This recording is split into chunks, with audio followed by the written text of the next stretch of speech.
दोस्तों, आज की कहानी है चरित्रहीन औरत। कहानी अगर पसंद आए तो वीडियो को लाइक और सब्सक्राइब जरूर करना। तुम्हारी बात तो कोई नहीं है, क्योंकि तुम तो कभी मेरा कहना मानती ही नहीं हो। पर कम से कम बेटियों का तो ख्याल रखो। तुम्हारी आदतों का उन पर गलत प्रभाव पड़ सकता है। उनके बारे में तो सोचो। राम सजीवन ने अपनी पत्नी फूलमती को समझाते हुए कहा, हमें पता है कि हमें अपनी बेटियों को कैसे रखना है। हम कोई नासमझ नहीं है जो अच्छी बुरी बात ना समझे, लेकिन तुम्हें तो केवल दूसरों की बातें सुनकर हमारे ऊपर आरोप लगाने में ही मजा आता है।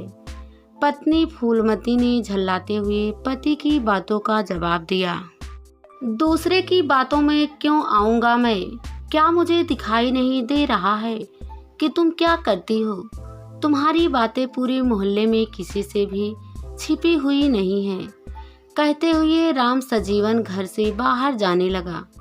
दरअसल अब तुम सक्के मिजाज के हो गए हो।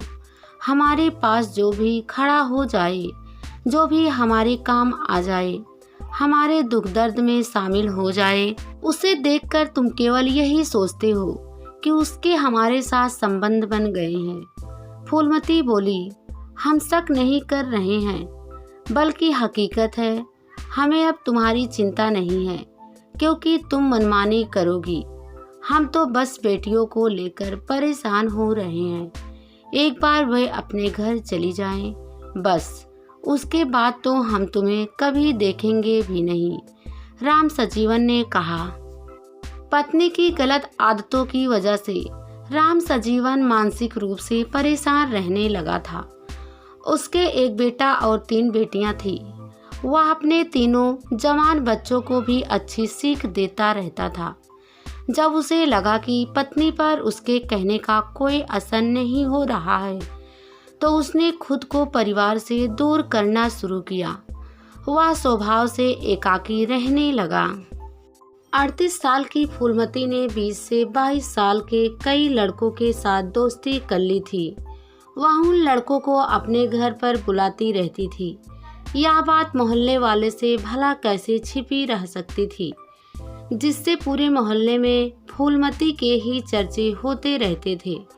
राम सजीवन को लगता था कि पत्नी की बुरी आदतों का प्रभाव उसकी जवान हो रही बेटियों पर पड़ेगा।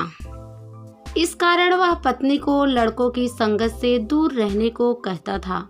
पति की बात को मानने के बजाय फूलमती उससे झगड़ने लगती थी।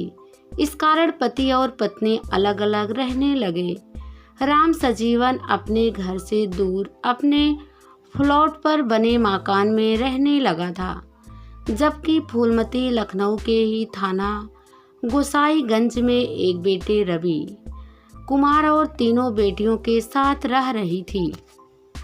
पति के अलग रहने से फूलमती को और भी आज़ादी मिल गई थी, क्योंकि वह उसे कोई रोकने टोकने वाला नहीं था। अलग मकान पर रहने के बाद भी राम सजीवन पत्नी को अक्सर समझाता रहता था, जिसकी वजह से दोनों में झगड़ा भी हो जाती थी।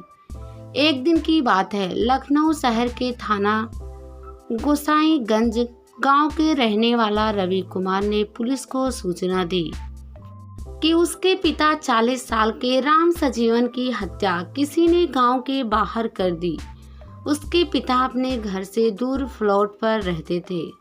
सूचना पाकर थाना प्रभारी पुलिस टीम के साथ मौके पर पहुंच गए। पुलिस ने लाश के निरीक्षण किया तो उसका चेहरा ईंट से कुचला हुआ था। खून सनी ईंट भी वहीं पड़ी थी। मृतक के घर के लोग वहां मौजूद थे। उसने प्रारंभिक पूछताछ के बाद लाश पोस्टमार्टम के लिए भेज दी। अज्ञात के खिलाफ रिपोर्ट दर्ज करने के बाद पुलिस ने जांच शुरू कर दी। राम सजीवन दलित था। गांव में उसकी किसी से ऐसी कोई दुश्मनी नहीं थी जिसकी वजह से हत्या की जा सके। ऐसे में पुलिस को हत्या की वजह समझ नहीं आ रही थी।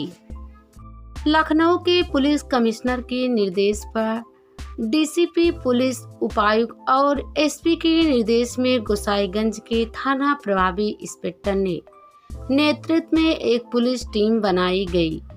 टीम में इंस्पेक्टर एसआई कांस्टेबल शामिल किया गया।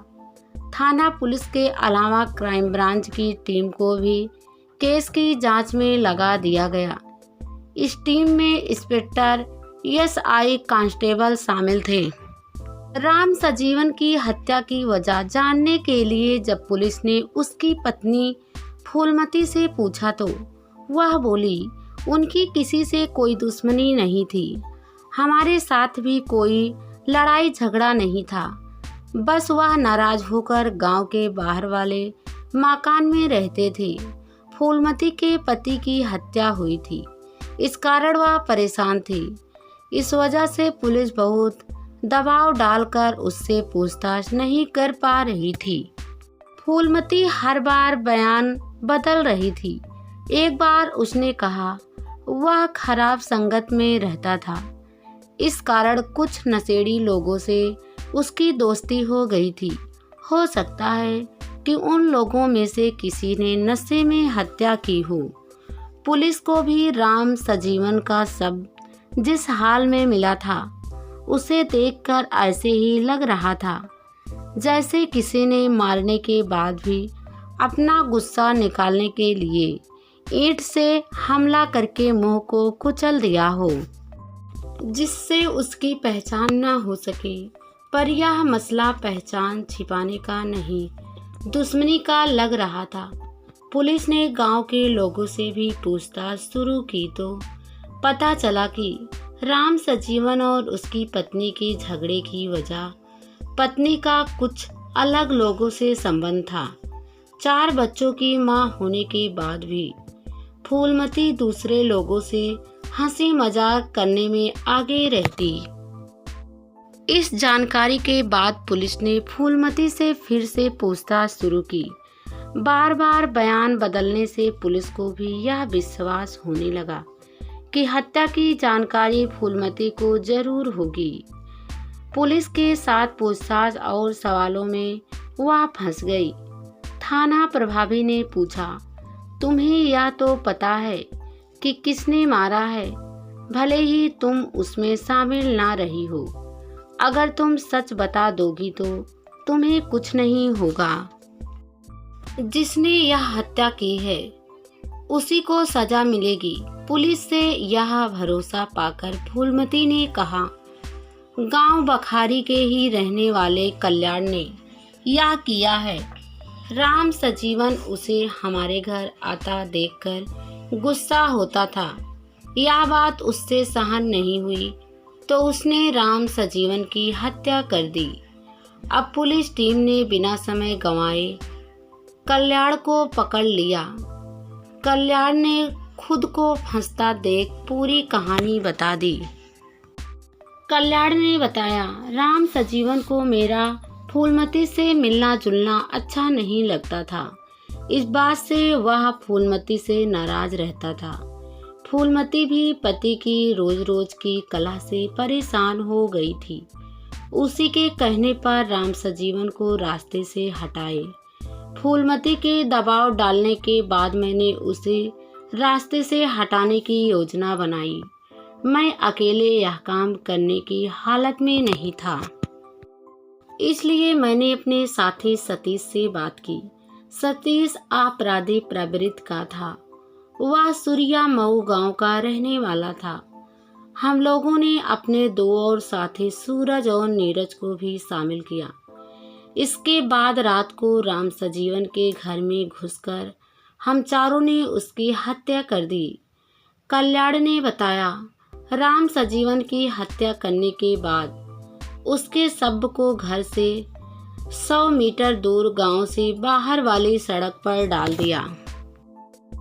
इसकी जानकारी फूलमती को दी तो उसने अपने मन की भड़ास और गुस्सा निकालने के लिए ईंट से मृत पति के चेहरे वार किए, मुंह को बुरी तरह से कुचल दिया। कल्याण से मिली जानकारी के आधार पर गोसाईगंज पुलिस ने सबसे पहले फूलमती को पकड़ा उसके बाद सूरज, सतीश और नीरज को भी पुलिस ने गिरफ्तार कर अपने कोर्ट में पेश किया, जहां से उन्हें जेल भेज दिया।